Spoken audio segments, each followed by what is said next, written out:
رمضان کے مہینے میں اللہ نے کہا تم بیمار ہو جاؤ نہ روزہ رکھنا، تم سفر پہ چلے جاؤ نہ رکھنا، بعد میں گنتی پوری کر لینا۔ دیکھو یہ روزہ رکھوا کے میں تمہیں تکلیف نہیں دینا چاہتا، اور میں تمہارے اوپر کوئی بلا وجہ کی مشقت نہیں کرنا چاہتا کہ بیمار بھی ہو تو پھر بھی روزہ رکھنا ہی رکھنا ہے، سفر پہ ہو تو پھر بھی رکھنا ہی رکھنا ہے۔ نہیں، میں ایسی کوئی تنگی تمہارے اوپر نہیں کرنا چاہتا، میں آسانی کرنا چاہتا ہوں، لیکن میں یہ بھی چاہتا ہوں کہ تمہاری گنتی رمضان کے مہینے کی پوری رہے۔ میں اصلاً تو یہ چاہتا ہوں لِتُكَبِّرُوا اللَّهَ عَلَى مَا هَدَاكُمْ، کہ تم ایسے بن جاؤ کہ تمہارے دلوں میں اللہ کی بڑائی آ جائے، اللہ کی کبریائی آ جائے۔ اب حدیث کے ذرا ان الفاظ پہ بھی غور کریں۔ رسول اللہ صلی اللہ علیہ وسلم ارشاد فرماتے ہیں من صام رمضان ایمانا واحتسابا غفر له ما تقدم من ذنبی۔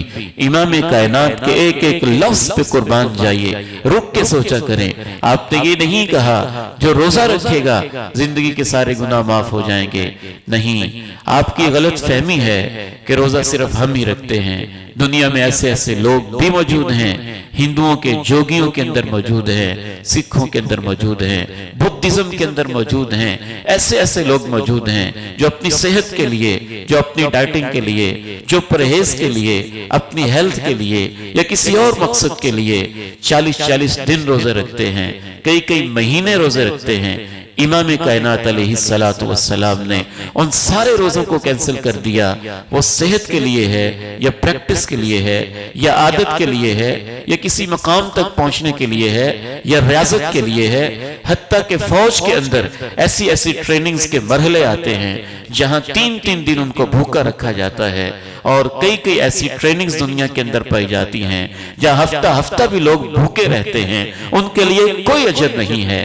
اجر اس کے لیے ہے صام رمضان ایمانا، جو رمضان کے روزے اس کیفیت کے ساتھ رکھتا ہے کہ اللہ تیرا بندہ ہوں، تجھے مانتے ہوئے یہ سب کچھ کر رہا ہوں۔